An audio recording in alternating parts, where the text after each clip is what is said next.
नमस्कार, स्वागत है आपका अपने चैनल माय हिंदी टीचर में। आज मैं आपके लिए दोबारा लेकर के आई हूँ एक नया वीडियो बाल विकास एवं शिक्षा शास्त्र पर। ये भी सीटेट टेट पर आधारित है और 25 प्रश्न हैं। इसके सारे प्रश्न बहुत ही इम्पोर्टेंट हैं। इसका उत्तर भी है और संक्षिप्त स्पष्टीकरण भी है कि आखिर ये उत्तर क्यों है। तो चलिए पहला प्रश्न मैं शुरू करती हूँ। जोन ऑफ प्रॉक्सिमल डेवलपमेंट यानी व्यागोत्स्की का यह सिद्धांत है, इसका सही अर्थ कौन सा है? 4 ऑप्शन दिए हुए हैं। पहला है जिस स्तर पर बच्चा स्वतंत्र रूप से कार्य कर सकता है। दूसरा है उस स्तर का अंतर जहां बच्चा मार्गदर्शन के साथ कार्य कर सकता है और स्वतंत्र रूप से नहीं। तो देखिए दूसरा वाला उत्तर सही है। ये उत्तर क्यों सही है? देखिए ZPD यानी जोन ऑफ प्रॉक्सिमल डेवलपमेंट का ये शॉर्ट फॉर्म है ZPD, वर्तमान स्वतंत्र विकास स्तर और मार्गदर्शन के संभव विकास स्तर के बीच का अंतर है। शिक्षण इसी अंतर को लक्षित करता है। दूसरा प्रश्न है फॉर्मेटिव असेसमेंट किसे कहा जाता है? जो फॉर्मेटिव असेसमेंट है इसका सही उत्तर है शिक्षण के दौरान सीखने में सुधार हेतु निरंतर जो आकलन किया जाता है उसको कहते हैं फॉर्मेटिव असेसमेंट। और यह असेसमेंट फॉर लर्निंग है, फीडबैक देकर सुधार लाने पर केंद्रित है। देखिए यहाँ पर ये अगला तीसरा प्रश्न है ब्लूम के संशोधित टेक्सोनॉमी में उच्चतम स्तर कौन सा है? तो ब्लूम का जो संशोधित टेक्सोनॉमी है इसका उच्चतम स्तर है सृजन और रचना। और क्यों है उच्चतम स्तर सृजन रचना माना जाता है? निर्माणात्मक कार्य। देखिए ब्लूम का जो टेक्सोनॉमी है संज्ञानात्मक क्षेत्र, भावात्मक क्षेत्र और क्रियात्मक क्षेत्र, तो इसी पर ये आधारित है।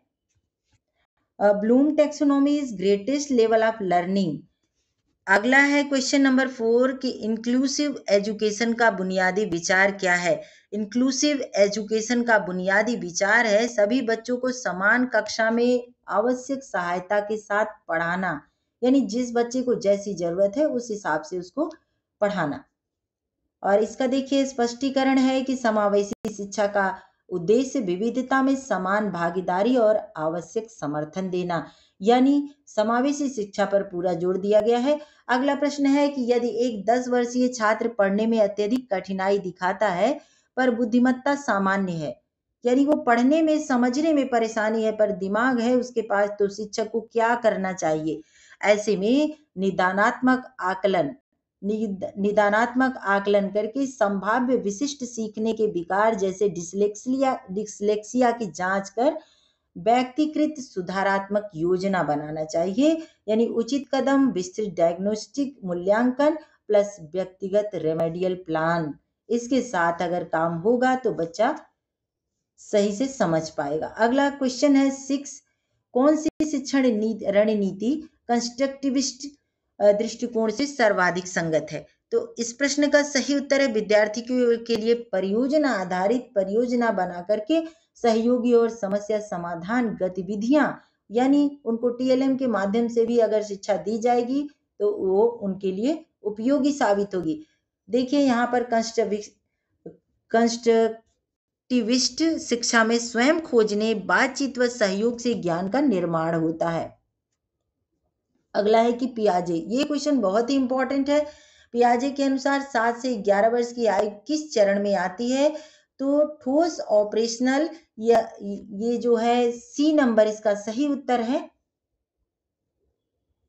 सही उत्तर है इस आयु में बच्चे तार्किक ठोस वस्तुओं पर संक्रियाएं कर पाते हैं, यानी मूर्त संक्रियात्मक। यह है अवस्था, मूर्त संक्रियात्मक अवस्था पियाजे की है। अगला प्रश्न है स्कैफोल्डिंग का अर्थ क्या है? स्कैफोल्डिंग का अर्थ है कि अल्पकालिक सहारा, यानी थोड़े समय के लिए हेल्प करना, सहारा जो छात्र को स्वायत्त बनने तक दिया जाए और बाद में घटाया जाए, यानी धीरे धीरे उसको कम करना है। और देखिए अस्थायी सहायता, फिर उसकी धीरे धीरे हटाई जाने वाली तकनीक, इसको कहते हैं स्कैफोल्डिंग। नॉर्म रेफरेंस्ड टेस्ट का उद्देश्य क्या होता है? इसका उद्देश्य है विद्यार्थी की तुलना अन्य छात्रों से करके रैंक देना। यह इसका स्पष्टीकरण है कि यह समूह आधारित तुलना पर केंद्रित है, यानी जो एग्जाम होते हैं, उस समूह में जो एग्जाम होते हैं उसकी तुलना के आधार पर तुलना पर केंद्रित है। अगला प्रश्न है कि कौन सा आकलन असेसमेंट रचनात्मकता व दीर्घकालिक प्रगति दिखाने के लिए उपयुक्त है।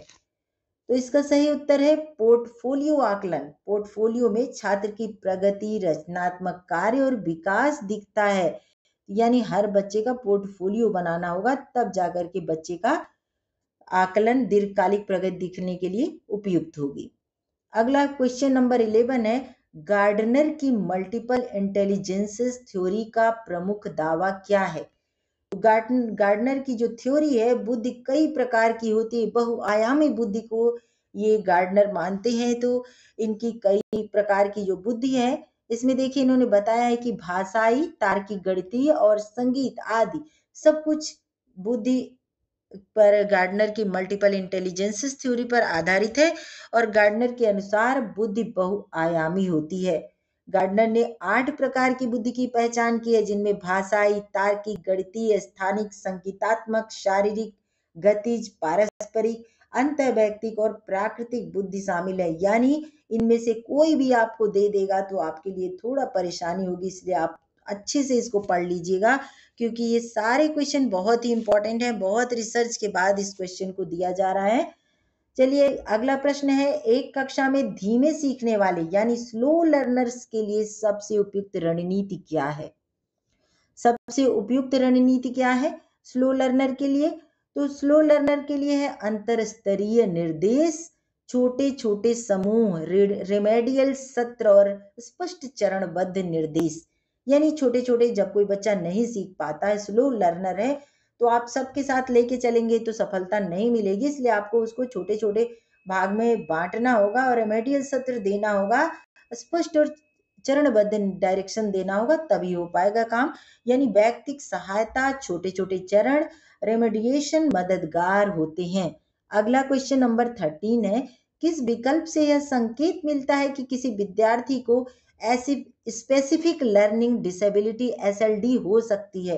कैसे पता चलता है कि यह एसएलडी का स्टूडेंट है।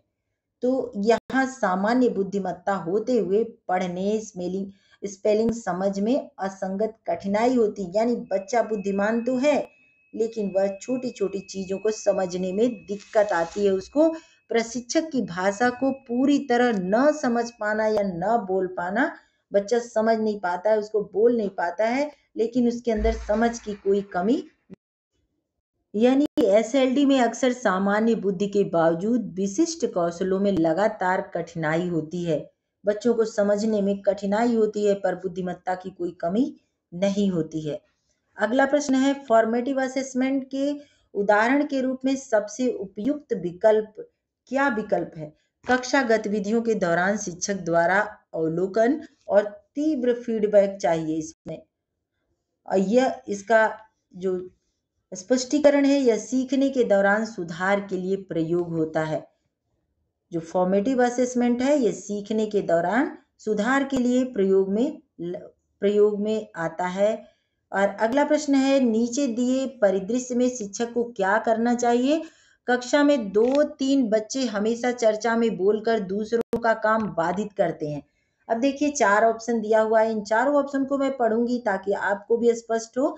उन्हें कक्षा से निकाल देना चाहिए, पूरे समूह को डांटना चाहिए, स्पष्ट कक्षा का नियम बनाकर भूमिकाएं, सकारात्मक व्यवहार के लिए किस्म किस्म के प्रोत्साहन लागू करना चाहिए और केवल माता पिता को बुलाना चाहिए।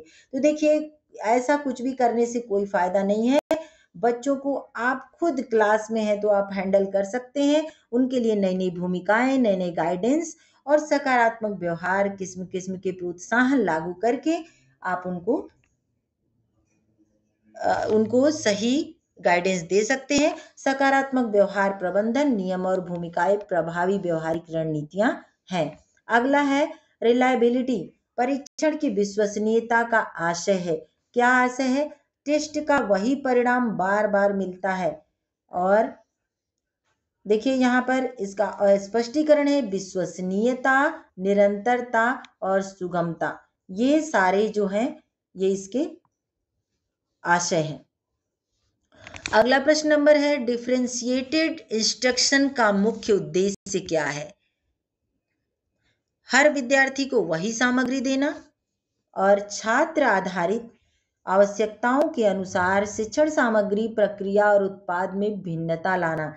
यानी कोई बच्चा बहुत तेज है तो आप उसको भी वही, जो बच्चा स्लो लर्नर है उसके हिसाब से काम करेंगे तो सफलता नहीं मिलेगी, वो बच्चा परेशान करेगा क्लास में। इसलिए आपको थोड़ा सा चेंज करना होगा, छात्र आधारित आवश्यकताओं के अनुसार शिक्षण सामग्री प्रदान करनी होगी, प्रक्रिया और उत्पाद में भिन्नता लाना होगा। और अगला इसका स्पष्टीकरण है कि यह प्रत्येक विद्यार्थी की जरूरत के अनुसार शिक्षण को ढालना है। यानी जो जैसा है उसको उसी हिसाब से देना होगा। ये भी बच्चा इंटेलिजेंट है, वो आपको 5 मिनट के अंदर करके दे देगा, और कोई बच्चा पूरा घंटी आपका ले लेगा लेकिन वो काम को कंप्लीट नहीं करेगा। तो आपको अपने विवेक के आधार पर उसको देना होगा काम। समेटिव असेसमेंट, नेक्स्ट क्वेश्चन है, समेटिव असेसमेंट के उदाहरण के रूप में क्या कहा जा सकता है? तो इस प्रश्न का सही उत्तर है सत्र अंत की परीक्षा, टर्म एंड एग्जाम। सत्र अंत की परीक्षा यानी समेटिव मूल्यांकन सीखने के परिणाम का सारांश देता है। जब सत्र खत्म हो जाता है, साल का अंत हो जाता है, तब बच्चे का जो रिजल्ट आता है समेटिव मूल्यांकन यानी सीखने के परिणाम का सारांश देता है। अगला प्रश्न है 19, कौन सा सिद्धांत सामाजिक अंतःक्रिया को सीखने का प्रमुख स्रोत मानता है? वाइगोत्स्की का जो सिद्धांत है, यह सिद्धांत सामाजिक अंतःक्रियावादी सिद्धांत भाषा विकास की एक व्याख्या है जो विकासशील और भाषाई रूप से जानकार वयस्कों के बीच सामाजिक अंतःक्रिया पर जोर देती है।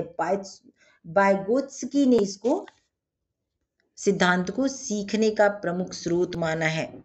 अगला प्रश्न है, देखिए यहाँ पर स्पष्टीकरण भी आपको बता देती हूँ। वाइगोत्स्की का सामाजिक निर्माण सोशल सिद्धांत बातचीत इत्यादि पर जोर देता है। अगला प्रश्न है कि किस तकनीक से जटिल कार्यों का कॉग्निटिव लोड घटाने में मदद मिलती है? देखिए यहाँ पर सही उत्तर है चंकिंग एंड स्कैफोल्डिंग द्वारा जानकारी को छोटे छोटे हिस्सों में बांटना।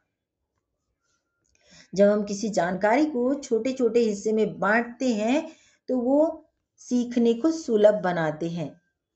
चंकिंग एंड स्कैफोल्डिंग सीखने को, ये सारे प्रश्न आते ही आते हैं, इसलिए आप लोग बहुत ही ध्यान से देखिएगा।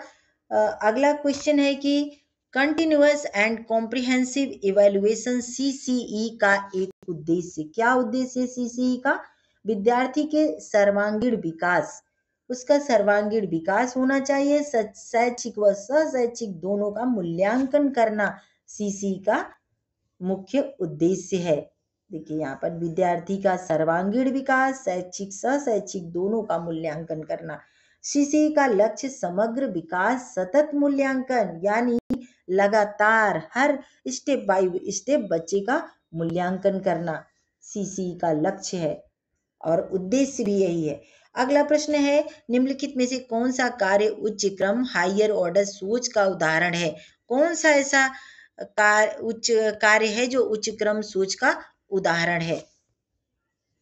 तो देखिए दिए गए सिद्धांत का उपयोग कर नया समाधान बनाना, प्रॉब्लम सॉल्विंग क्रिएटिंग, ये है इसका उच्च क्रम सोच का उदाहरण। दिए गए सिद्धांत का उपयोग कर नया समाधान बनाना, और इसका ये है कि देखिए यहाँ पर विश्लेषण, मूल्यांकन और सृजन उच्च क्रम की सोच है। अगला प्रश्न है प्रश्न नंबर 23, समावेशी कक्षा। समावेशी कक्षा, अगर आप सभी शिक्षक हैं तो आपको पता ही होगा कि आपकी क्लास में भी बहुत तरह के बच्चे रहते हैं। समावेशी कक्षा पर जोर दिया जा रहा है, और समावेशी में कक्षा में वैकल्पिक अन्य मूल्यांकन के लिए सबसे उपयुक्त विधि कौन सी है? तो सही उत्तर है पर्यवेक्षण, पोर्टफोलियो, परियोजना आधारित मूल्यांकन। यानी बहुत काम करने की जरूरत है समावेशी शिक्षा में। समावेशी कक्षा में पर्यवेक्षण, पोर्टफोलियो और परियोजना आधारित मूल्यांकन के आधार पर समावेशी कक्षा का संचालन सही ढंग से किया जा सकता है। इसका देखिए यहाँ पर वैकल्पिक आकलन विविध क्षमताओं को प्रदर्शित करने का अवसर देता है। और अगला प्रश्न है, विज्ञान के सम्मति धारणा की जांच के लिए सर्वाधिक उपयुक्त आकलन तरीका? कौन सा सर्वाधिक विज्ञान के लिए प्रयोगशाला आधारित होगा? लेकिन यहाँ पर देखते हैं कि विज्ञान के सर्वसम्मति धारणा की जांच के लिए सर्वाधिक उपयुक्त आकलन तरीका कौन सा है? प्रयोगशाला प्रायोगिक गतिविधि यानी प्रैक्टिकल लैब एक्टिविटी, यह है सर्वाधिक उपयुक्त आकलन का तरीका। व्यवहारिक क्रियाएं और धारणाओं की समझ को बेहतर और दर्शाती हैं। और अंतिम प्रश्न है, टीचर एज अ फैसिलिटेटर का व्यवहार का सर्वश्रेष्ठ उदाहरण है। तो इसका शिक्षक छात्रों से संवाद कर प्रश्न आधारित गतिविधियां करवाकर मार्गदर्शन करते हैं और मार्गदर्शन करें। देखिए, सुविधा साधक भूमिका में शिक्षक सीखने की प्रक्रिया को संचालित करता है, न कि केवल उत्तर दे। तो चलिए, ये आपके 25 प्रश्न समाप्त हो चुके हैं और अगर उम्मीद है कि आपको ये प्रश्न समझ में आएंगे, पसंद भी आएंगे, तो आप इसको अच्छे से पढ़िएगा और अगर अच्छा लगे तो कमेंट बॉक्स में जो भी आपको जैसा भी लगता है लिखना नहीं भूलिएगा। और आपको ये चैनल अच्छा लगता है तो सब्सक्राइब कर लीजिएगा, लाइक कमेंट और शेयर जरूर कीजिएगा ताकि आपके साथ साथ आपके दोस्तों का भी भला हो सके। धन्यवाद।